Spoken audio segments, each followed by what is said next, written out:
2 குறிப்பேடு அதிகாரம் 13. யூதாவின் அரசன் அபியா. அரசன் யெரொபெயாம் ஆட்சியேற்ற 18ஆம் ஆண்டில் அபியா யூதாவுக்கு அரசன் ஆனான். எருசலேமில் அவன் 3 ஆண்டுகள் ஆட்சி செய்தான். கிபையாவை சார்ந்த உரியேல் மகள் மீகாயா என்பவளே அவன் தாய். அபியாவுக்கும் யெரொபெயாமுக்கும் இடையே போர் நடந்து வந்தது.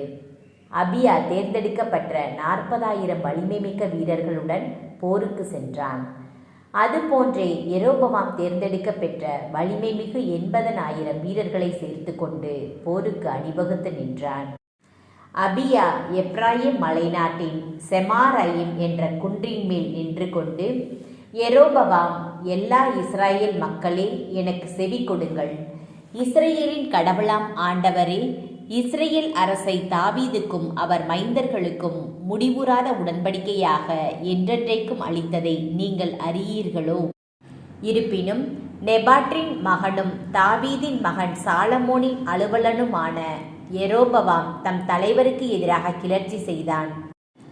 அவன் வீணரான கயவரை சேர்த்து தன்னை வலிமைப்படுத்தி கொண்டு சாலமோனின் மகன் ரெகபெயாமை வென்றான். அப்பொழுது ரெகபெயாம் மன வலிமையற்ற இளைஞனாயிருந்தான். எனவே அவனால் அவர்களை எதிர்த்து நிற்க முடியவில்லை. இப்பொழுது தாவீதின் வழிமரபிற்கு ஆண்டவர் அளித்த அரசை எதிர்த்து நிற்க நீங்கள் எண்ணுகிறீர்கள். நீங்கள் பெரும் திரளாக இருக்கிறீர்கள். அத்துடன் யெரொபெயாம் உங்களுக்கு தெய்வங்களாக செய்த பொற்கன்று குட்டிகளையும் நீங்கள் வைத்திருக்கிறீர்கள். மேலும் நீங்கள் ஆரோனின் வழிவந்த ஆண்டவரின் குருக்களையும் லேவியரையும் புறக்கணித்துவிட்டு மற்ற நாட்டு மக்களைப் போல் உங்களுக்கு குருக்களை ஏற்படுத்தி கொண்டீர்கள். ஓர் இளம் காளையோடும் 7 ஆட்டுக்கிடாய்களோடும் திருநிலை பெற வரும் எவனும் தெய்வமல்லாதவற்றுக்கு குரு ஆகிவிடுகிறான். ஆனால் எங்களை பொறுத்தவரை ஆண்டவரே எங்கள் கடவுள். அவரை நாங்கள் புறக்கணிக்கவில்லை. ஆரோன் வழிவந்த குருக்களே ஆண்டவருக்கு பணிபுரிவர். லேவியரோ அப்பணியில் துணை நிற்பர்.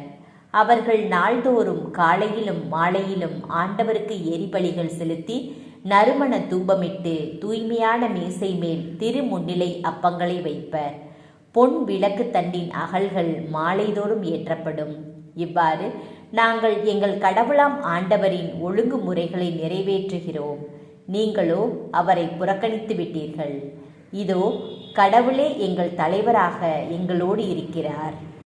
உங்களுக்கு எதிராக போரிட அவருடைய குருக்களே எக்காலங்களை ஊதி பேரொளி எழுப்புவார்கள். ஆதலால் இஸ்ரேல் மக்களே, உங்கள் மூதாதையரின் கடவுளாம் ஆண்டவருக்கு எதிராக போரிடாதீர்கள். ஏனெனில் நீங்கள் வெற்றியடைய மாட்டீர்கள் என்று கூறினான். ஆனால் யெரொபெயாம் பதுங்கி செல்லும் ஒரு படையை அனுப்பி யூதாவை பின்புறம் சுற்றி வளைக்கச் செய்தான். அவனோடு இருந்த படையோ யூதாவின் முன்னே நின்றது. யூதாவின் வீரர்கள் திரும்பி பார்த்தபோது அவர்களை முன்னும் பின்னும் எதிர்க்கும் படை வீரர்களை கண்டனர். உடனே அவர்கள் ஆண்டவரை நோக்கி அபயக்குரலிட குருக்கள் எக்காலங்களை ஊதினர். யூதாவின் வீரர்கள் போர் முழக்கமிட்டனர். அப்படி முழக்கமிட்ட போது கடவுள் அபியா யூதா முன்பாக யெரொபெயாமையும் இஸ்ரேலர் எல்லாரையும் முறியடித்தார். இஸ்ரேலர் யூதாவுக்கு புறமுதுகு காட்டி ஓடினர். கடவுள் இஸ்ரேல் மக்களை யூதாவிடம் கையளித்தார். அப்பொழுது அபியாவும் அவன் மக்களும் அவர்களை பெருமளவில் வெட்டி வீழ்த்தி இஸ்ரேலில் ஆற்றல் மிகு 5 லட்சம் வீரர்களை கொன்றனர்.